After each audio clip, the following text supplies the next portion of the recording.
Hi everybody, my name is B. Welcome back to the channel. Today I wanted to talk about some of my, I want to say semi-current music obsessions, aka my current favorite songs, artists, albums, whatever grabbed my attention really. This video covers the first 2 months of 2025. Before we start, here are a few honorable mentions. Red Velvet, Oompa Oompa, and Zimzalabim. I recently ranked Red Velvet's title tracks. There's a video on the channel. Anyways, not important. What is important though is that obviously I listened to all of the songs plenty of times during the process, so I think it's only natural that some stuck with me for a bit longer. And the song that did stick the most with me was Zimzalabim. I had a lot of fun cleaning or studying while listening to the song during the last month. And while replaying Oompa Oompa is a lot of fun too, it's honestly more of a concentrated effort on my part to ensure I won't forget the song. Again, someone asked me how that's going in a couple of months.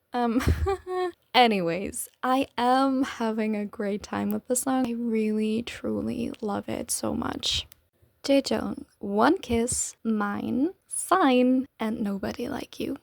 Jaejong is an artist I discovered somewhat recently, and while he hasn't really entered the realm of fully fledged obsessions yet, he's definitely on his way there. The main reason I don't perceive him like that yet is very much rooted in my own listening / music processing habits, I guess. If I encounter something new or new to me, that I really truly love, doesn't matter whether that's a song or an artist or an album, I tend to not want to continue exploring in that particular direction before I feel I'm fully done with whatever it is that has grabbed my attention. I just know I won't have as good of a time as I could have if I make myself explore something new before I feel I'm ready to do so. So I guess spoiler alert, Jaejong is going to appear at a later point in this video in a different capacity entirely, which is the reason why I'm considering these songs honorable mentions for now. Emotionally, I do feel like I'm already fully there, but analytically, I'm still stuck on something else. That being said, I'm really enjoying them, especially the live performances are just so good. He's such an incredibly charismatic performer. Yua, Bon Voyage. My first real song obsession this year is a song by Oh My Girls Yua. If I were to describe the theme of the album, I'd probably go with something like Whimsical Journey. They did a really good job creating a cohesive body of work. So even though Diva is my absolute favorite, I want to talk about 2 other songs before I talk about Diva. Those songs are Bon Voyage, the title track, and Abracadabra. Bon Voyage is easily the most dreamy, fantastical, folksy song on the album. It reminds me a lot of traditional music. Well, traditional music coupled with a strong fantasy soundtrack influence and The Lion King, especially Circle of Life. They did a spectacular job with this concept, with this blend in genuinely every aspect. The music video is truly beautiful, and the lyrics are full of metaphors, animal references, and the dance itself includes some really clever moments Yua shares with the background dancers. They're basically being used as like forest props. Her stages are just some of the most beautiful I've seen. And if you're ever looking for songs with a strong cohesive concept, this is the one. Abracadabra, on the other hand, is a song that gets stuck in my head very easily. And I'm absolutely not mad about that. Usually I'm not the fan of like talk singing, monotone singing, especially when it appears in the chorus, but here it works so well. It sounds like Yua is reciting a spell, which is great because she is doing that according to the lyrics, which is also just such a great thematic continuation of the title track. And I'm not sure if that's come across, I don't think so, but I'm not a very visual person actually, which in K-pop terms usually means I don't really care much or comparatively a lot less about things like outfits, concepts, or dancing. But I was absolutely floored by the performance for this song. Abracadabra is a spectacular dance performance based on the moves alone. There's also this one dance performance MV that emphasizes the moves so beautifully through the editing. And there's also this one part during the dance where it looks as if Yua sits on like a crescent moon, which is 1, so beautiful, and 2, and that's something I only found out later after I already had associated this with the moon, she actually references the moon in the lyrics, which just makes this even better. I really truly like this song so much, especially this performance, and for me that really doesn't happen all that often. And finally, as far as Diver is concerned, I basically fell in love with this song the second I heard it. It sounds so funky and is so energy driven with a great bass line and drums. And Yua's voice really gets to shine during this track. It's great. Especially during the final sections of the song where they layer her voice. She does like multiple parts and ad-libs all at once. It sounds so fantastic. All of the individual parts are very well isolated too. The production quality is great on this track. I also like that the song ends on an energetic note. The only thing that I dislike about this song is that she's apparently never performed it. Maybe I just didn't find the performances, but I don't think they exist. aespa, Whiplash. I really wish I could put into words all the different ways this song and comeback floored me, but I don't really know too much about music video directing or editing or fashion, so I don't think I'd be able to pinpoint that as effectively as I'd like to. Just know that I'm really enamored by everything, especially because I'm so happy aespa was able to seamlessly blend their own sound, concept, and style, which has always been a little futuristic and almost metallic sounding, with the Y2K nostalgia trend, in a way that stays true to them, but is also clearly referencing that time period. I'm not too big of a fan of the easy listening sound, so I've always mourned that nobody was going for the more colorful, wacky, futuristic influences that ran rampant around that time, and aespa finally filled that niche for me. Musically, the metallic soundscape is definitely very present in this release. The song sounds almost mechanical at times, and it's executed with the stereotypical crystal clear SM production, which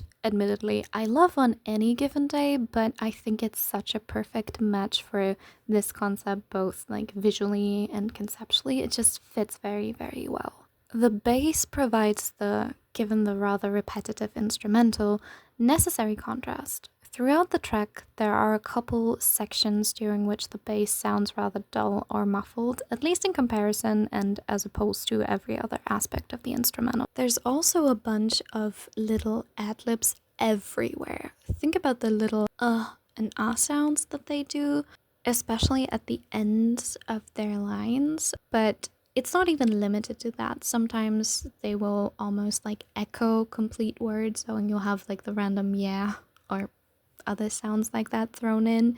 They really come in a variety of sounds, tones, and I want to say locations. If you listen to the song with headphones on, they do move them from like the left ear to the right ear and stuff. The soundscape is definitely very full and truly alive, despite the more monotone instrumental.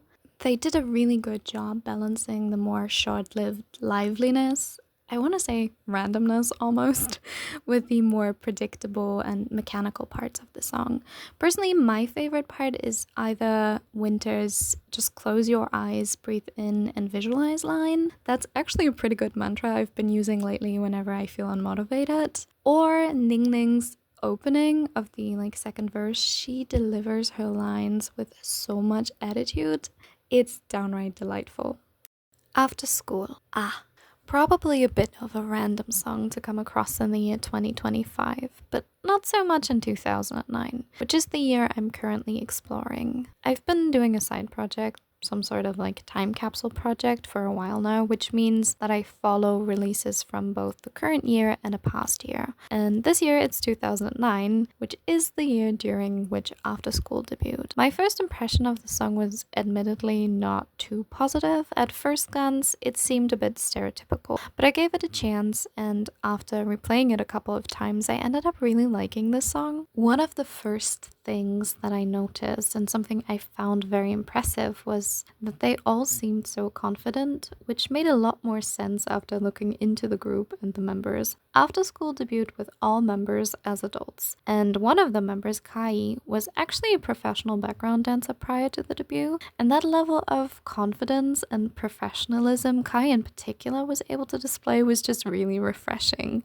They also put her to good use. Not only are her abs super impressive, she gets to show them off a couple times, but there's this one section during which she does a really cool move. I'm not a dancer, so please forgive my description, but what essentially happens is that she extends one of her legs over her head, and then another member comes out from under it, and it just looks very cool. The choreo and the song overall are also pretty interactive. There's a lot of chanting too. The song itself is a fun, nice, vibey party song. It just makes you move. I like it a lot. It's been stuck in my head for a month and a half now, and I have actually reached the point where whenever I hear the Brave Brothers producer tag, which the Brave Brothers are the producers of this song, is brave sound at the beginning of a song, I get a little jump scared if something that isn't After School's R starts playing. It's honestly really funny, which is also a nice association to have because, again, the song is just overall really fun and cheeky and full of attitude.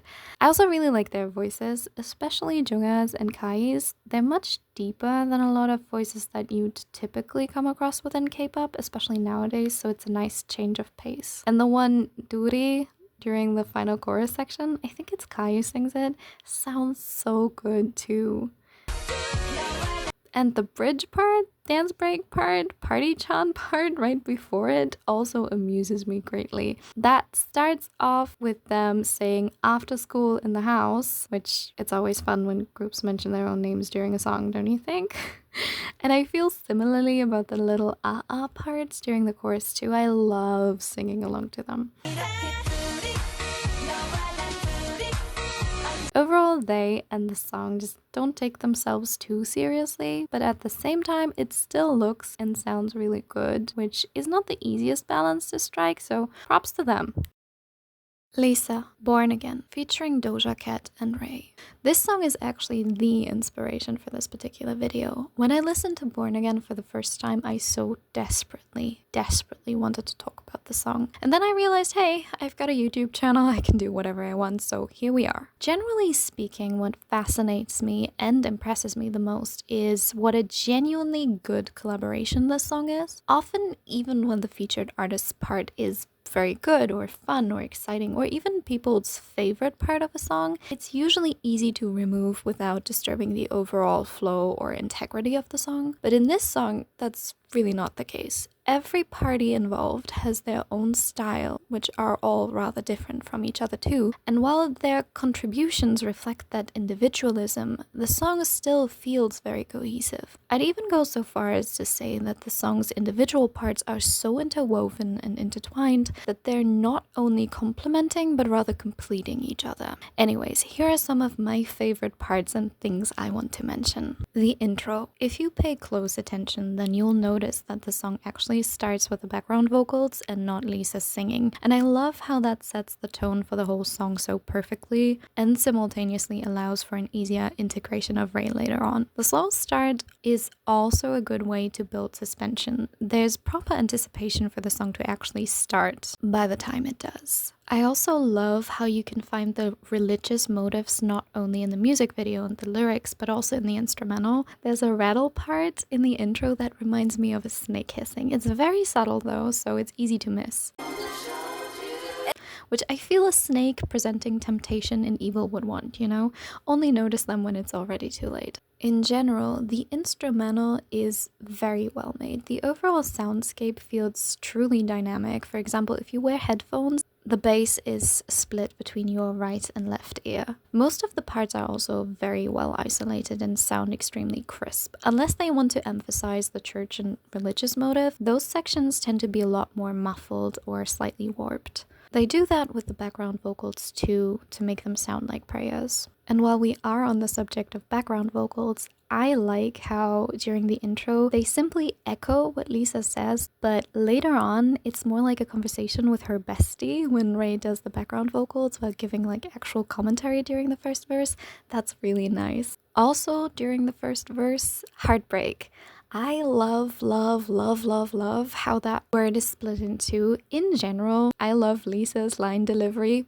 Always. While we are on the subject, I am also genuinely so happy that Vroom Vroom was included in the lyrics because that to me is such a staple of Lisa lyrics. During Blackpink's songs, she's usually the one with like the really wacky parts, and her line delivery is always so spot on that usually it takes me a couple listens before I start noticing that she's saying the most random stuff. So I'm so happy that we have this like small nugget of what I consider a core Lisa thing within this song.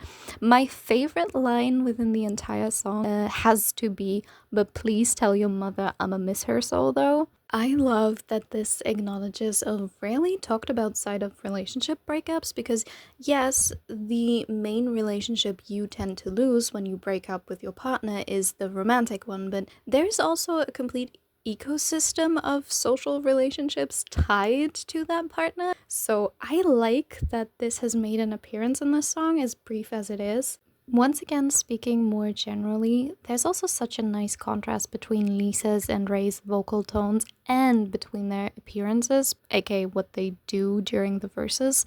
When Lisa raps and Ray sings, it's a nice early tie-in for the chorus too. I'm a firm believer of the fact that this song flows as well as it does because they introduce little parts and hints of their main points in all members and their colors early on, even if those parts only appear way later in the song. Speaking of which, I love that Doja Cat basically functions as the second verse rap part. I'm just reminded of the time where it was so incredibly popular to have the rapper appear during the second verse that basically turned into like the default rap verse of any K-pop song. And while I'm not the most knowledgeable person when it comes to rap, I do think it's really cool how one of her verses, sentences, phrases extends over multiple musical phrases slash bars, especially because it's the choosing to carry on after one and there's a break. Too many lies would be wrong, so wrong line. It's just ironic and I appreciate that. You know, the carrying on line being broken up into two lines. Also, love the way Doja Cat pronounces fool and that we get a slightly longer bass line note to underpin that too. That bass note is also ever so slightly offset. It's just cool. The overlap between Doja rapping while her singing part is still going on is also really nice. One other thing that has to do with Doja's rap that I really appreciate is after the part where she says, "I can't be your sugar mom, get a job for me," which I feel is the peak of exasperation in her part. There's a teeny tiny pause that's accompanied by a somewhat blissful sigh. I love how that stresses her "I'm so over it" attitude while simultaneously sounding blissed out because she's finally done. It also separates the messages so well. At first she's complaining and then in the second part she's addressing the guy directly and finally setting herself free. And keep this in mind, there's a teeny tiny tinkling synth sound during that part, which A, sounds heavenly, but B, and that's more important, we're gonna get back to that part later on. Which leads us to the next part of the song that I want to talk about, which is Ray's Bridge. Ray's Bridge sounds like some very frenetic prayer or chant while spiraling upwards, spiraling towards heaven. And the release at the end of her run is so satisfying when she's finally breaking free. I do think this part could have sounded somewhat out of place, especially because the instrumental's so different. They basically don't use any of the instrumentation they had before, except that it doesn't sound out of place because one, they once again introduce the part before it actually even starts. It sounds like the background vocals start while they're still singing the normal chorus, and two, the tinkling synths that were introduced during Doja Cat's part actually do appear here, but they stay significantly longer, so it's much more noticeable.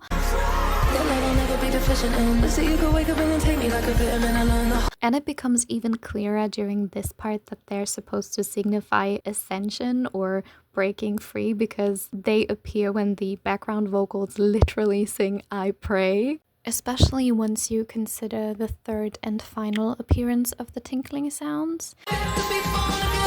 They appear immediately before the final "Baby to be born again" part, during which everyone, Lisa, Doja, Ray, the audience, the entire song really, reaches the peak and are finally truly free. So in the end, there's one moment of freedom, of ascension for each of the singers. I think that part also helps the song to end on a high note, which is ironic because the last Baby to Be Born Again section is actually descending before it cuts out entirely and they end the song with just vocals and no background music. A very strong statement at the end, but fitting for three women that have just finally freed themselves. TVXQ, Myrotic, the album. The final thing I want to talk about during this video is the Myrotic album. This is one of the few instances of a genuine no-skip album for me. I simply love every single song, which makes this very hard to talk about because I genuinely don't know how or where to start or stop. I've pondered this for quite a couple of days actually, and finally decided to simply and exclusively focus on Myrotic, the song, though I want it known that I am pained greatly by this decision. Still, it's the most feasible course of action. And Myrotic, in all of its different facets and layers of identity, is fascinating. The first and most obvious aspect of Myrotic's identity is its status as one of the most well-known, most iconic K-pop songs of all time. I'm pretty sure I knew of Myrotic before I ever knew of TVXQ, and way before I ever listened to it.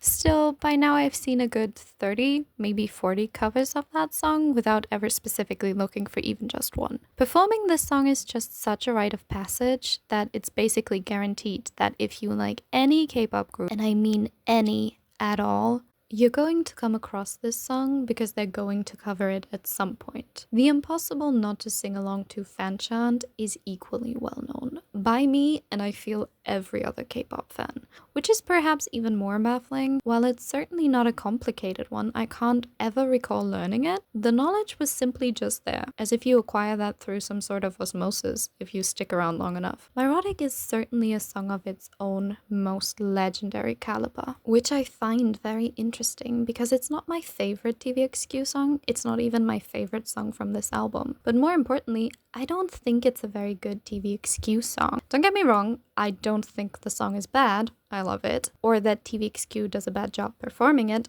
I love that too. But Myrotic, the song, is just such a deviation from TVXQ's usual music that it showcases none, or generously viewed very little, of their characteristics and strengths, to the extent that I wouldn't be able to tell you what made or makes TVXQ TVXQ based on that song alone. It's also far from TVXQ's most challenging song in any capacity, so you can't even argue that while it doesn't show their typical colors, direction, etc., it allows for an exploration of their talents or pushes them to the edge of their abilities, because it just doesn't. It's kind of the opposite. In conclusion, I'm truly baffled by the fact that this is somehow TVXQ's most famous, most performed, and mistakenly assumed most representative song. And the third, final, and most interesting facet I want to talk about is the fact that Myrotic is a good song, yes? I have always known that Myrotic was a good song even before I ever encountered TVXQ's version, because I grew up with the Western market one under my skin. That's performed by a German artist. I'm from Germany. We do not have enough time to get into my childhood. Just know I was always intimately familiar with the song. I've seen that song performed dozens of times by a lot of people. So tell me why there's this objectively good song, yeah, that somehow never sounds good unless TVXQ sings it. I don't mean to be mean, and maybe I was just unlucky, but seriously, I have never encountered a cover that sounds good. This song just never sounds good unless it's TVXQ in any member composition doing it. Like, this song does not represent you. It's not specifically tailored to your strengths or what makes you unique. Even more so now, considering this was an original lineup song. But still, they, again, any member composition, make this song sound so good in a way it just doesn't for anyone else. How does that work? I don't understand it. This song is an enigma and a conundrum, and I'm loving it. Also, yes, this is why Jaejong's currently kind of blocked for me, but I really love his voice and how versatile he is, and if I start elaborating, we're gonna be here for another 30 minutes, and nobody wants that. Just know I love his voice very, very much, and at some point I'll talk about that too. And that's it. Anyone still around? If so, thank you so much for watching. I hope you enjoyed the video. If you have any ideas how I could improve this, anything you'd want me to try, leave me a comment and maybe tell me your current favorite song too. Do we share one? Anyways, once again, thank you so much. See you next time. Bye!